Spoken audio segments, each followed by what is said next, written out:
Honorable Minister of Education.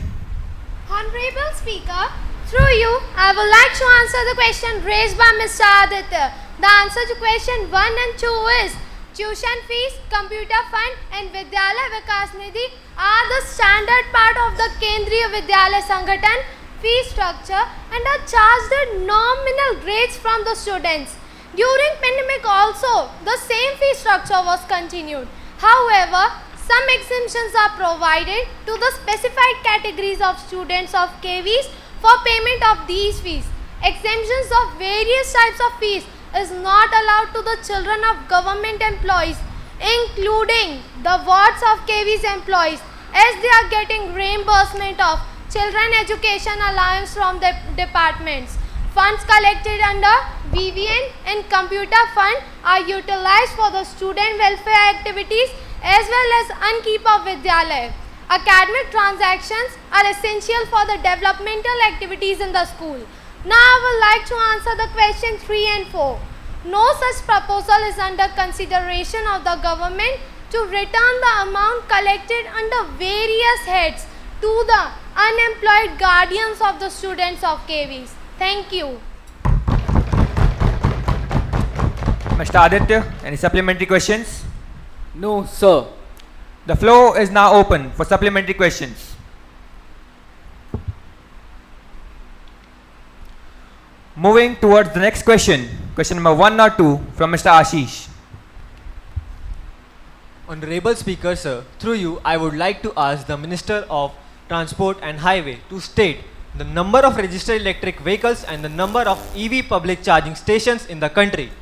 Whether the government is aware about the insignificant number of public charging stations in the country. If so, whether any initiative has been taken to provide electric charging station at the prominent places of states and country. Honorable Minister of Road Transport and Highway. Honorable Speaker, through you, I would like to answer the questions raised by Mr. Ashish regarding the electric vehicles and public charging stations in the country. For the very first question, the total number of electric vehicles in the country as per the Vahan 4 data as on 25th March 2022 is about 10,76,420 and a total of 1,742 public EV charging stations as per the Bureau of Energy Efficiency are operational in the country. As for the questions B, C and D, the Ministry of Power has issued charging infrastructures for the electric vehicles. The revised consolidated guidelines and standards on 14th January 2022 to accelerate the e-mobility transition in the country. Under the scheme for faster adoption and manufacturing of electric vehicles in India Phase 2 of the Ministry of Heavy Industries, 2,877 public EV charging stations have been sanctioned in 68 cities. Action plans have been prepared for 8 cities with 4 million plus population like Mumbai, Delhi and Bangalore. Under these action plans, scenario-wise targets have been prepared for business as usual. Moderate and aggressive targets have been prepared for the installation of chargers in these cities. Ministry of Power had invited proposals from all the government organizations and similar other public and private entities to build and operate public EV charging infrastructures on expressways and national highways under FAME India scheme, wherein PSU has been assigned the duty to implement public EV charging stations along 16 expressways. In order to facilitate energy efficiency service in the above prospect, NHAI has signed an MOU with it. As per this MOU, NHAI shall provide land or space near the toll plazas and its buildings for the implementation of EV charging stations. Thank you. Mr. Ashish, any supplementary questions? No, sir. The floor is now open for supplementary questions. Moving towards the next question, question number 103 from Mr. Archit. Sir, will the Minister of Agriculture be pleased to state that the cheap food grains available to about 2/3 of country's population at the price of ₹1, ₹2, could it cost the treasurer more than about double annually than what the government has projected? Could the plan cost India dearly And don't the ministry thinks that the food subsidies will have adverse effect on agriculture? Honorable Minister of Agriculture. Honorable Speaker, I would like to thank Honorable Member for bringing such concern to the floor of the House. The government has estimated that it will need a budget of 1.2 trillion, which is a little more than 22 billion, to fund all the food subsidies, including the new ones. Under the food security program, the government has decided to provide the food grains at a very subsidized rate, that is 3 rupees a kilo for rice, 2 rupees a kilo for wheat and 1 rupee a kilo for other food grains. Presently, at several stores, rice is sold at 20 to 30 rupees per kilo, which is 7 times more than what we can buy under this program. I ensure that no one will die of hunger, no one will have to sell their children for food, and this will definitely wipe the tears of many.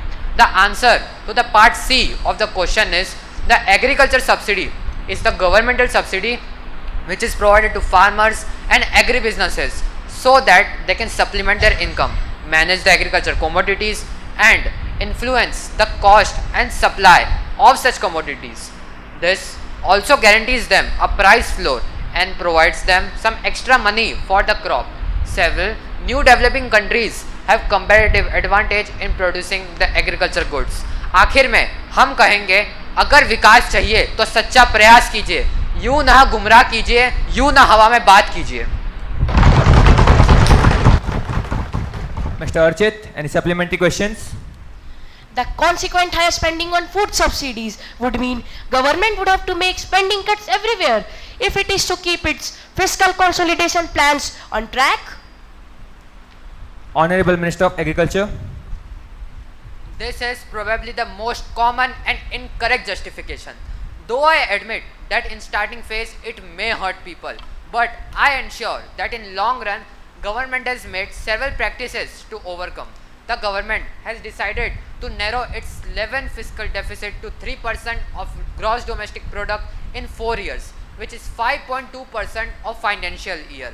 At last, I would only like to say, in word, there is enough for everyone's need, but not for anyone's greed. The floor is now open for supplementary questions. Moving towards the next question. Question number 104 from Ms. Himanshi. Speaker sir, through you, I would like to ask the Minister of Culture the foreign exchange earnings from tourism industry during the last 2 years and its contribution to GDP. What are the national policies there for the development of tourism? Honorable Minister of Culture. Honorable Speaker, through you, I would like to answer the questions raised by Ms. Himanshi. My answer to the question first is, the GDP of the tourism sector has expanded 22.9% between 2021 and 2022. The estimated foreign exchange earning from tourism between the past 2 years are as follows.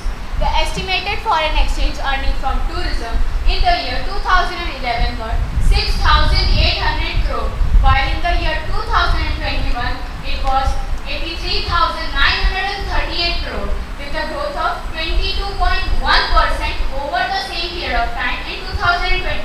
My answer to the question second is, the Ministry of Tourism designs the national policies for the development and promotion of tourism. Concerted steps are being taken to promote various types of tourism such as medical, rural, cruise and ecotourism. The ministry also maintains the Incredible India campaign. As a result, 16.5 million tourists have arrived in the year, which makes the country earning $16.9 billion. Also, it is overall 6% of growth over the same period of time in 2020. Thank you.